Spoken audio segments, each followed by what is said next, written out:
Hello, guys! Welcome to our yet another episode of our lecture series.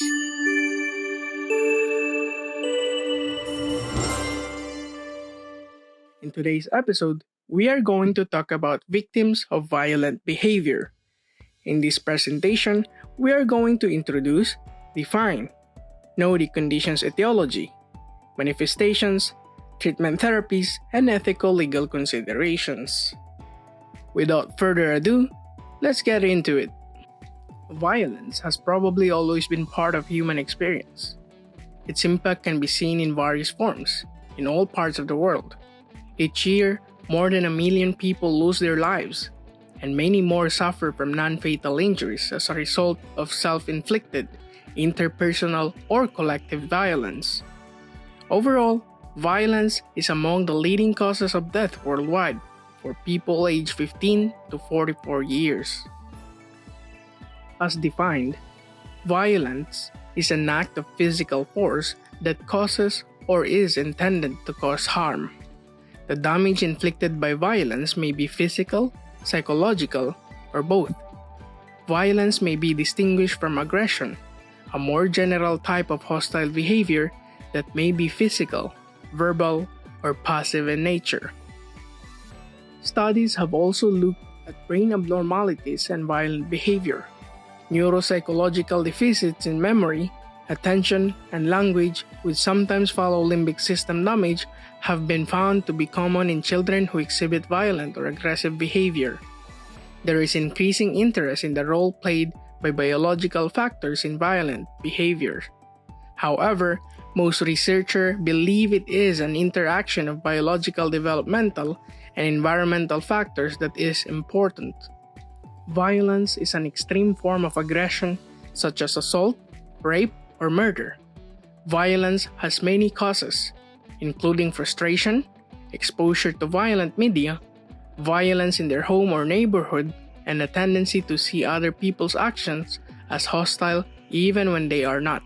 People who act violently have trouble controlling their feelings. They may have been hurt by others, something that making people fear them through violence or threats of violence will solve their problems or earn them respect. This isn't true. People who have behaved violently lose respect. They find themselves isolated or disliked, and they still feel angry and frustrated. Some of its signs and symptoms are the following: loss of temper on a daily basis, frequent physical fighting, significant vandalism or property damage, increase in use of drugs or alcohol, increase in risk-taking behavior, detailed plans to commit acts of violence, announcing threats or plan of hurting others, enjoying hurting animals, and carrying a weapon. Many different types of therapy may be helpful in treating aggressive or violent behavior, depending on the reason for the behavior as well as the personality and life experiences of the person in the treatment. First, cognitive behavioral therapy. Cognitive behavioral therapy focuses on teaching those who demonstrate aggressive and violent behavior to better understand and control their aggression, explore various coping mechanisms to better channel the thoughts and feelings associated with violent behavior, and learn how to properly assess the consequences of aggression or violence. Second, psychodynamic therapy. People who resort to violence in order to hide deeper emotions are encouraged to become conscious of the more vulnerable feelings that may underlie their aggression. When these feelings, which may include emotions such as shame, humiliation, or fear, are expressed, protective aggression may dissipate.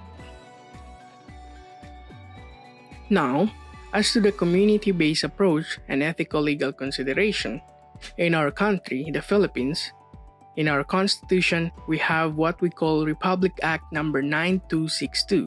It is an act defining violence against women and their children, providing for protective measures for victims, prescribing penalties, therefore, and for other purposes.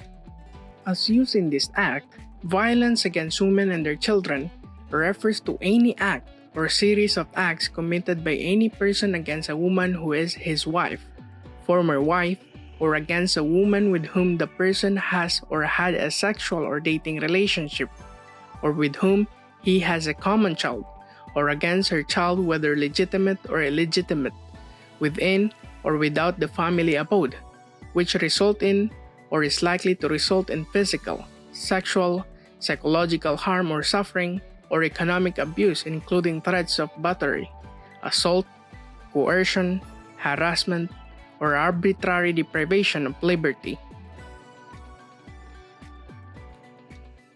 And that's it for victims of violent behavior. Thank you guys, and see you in the next one.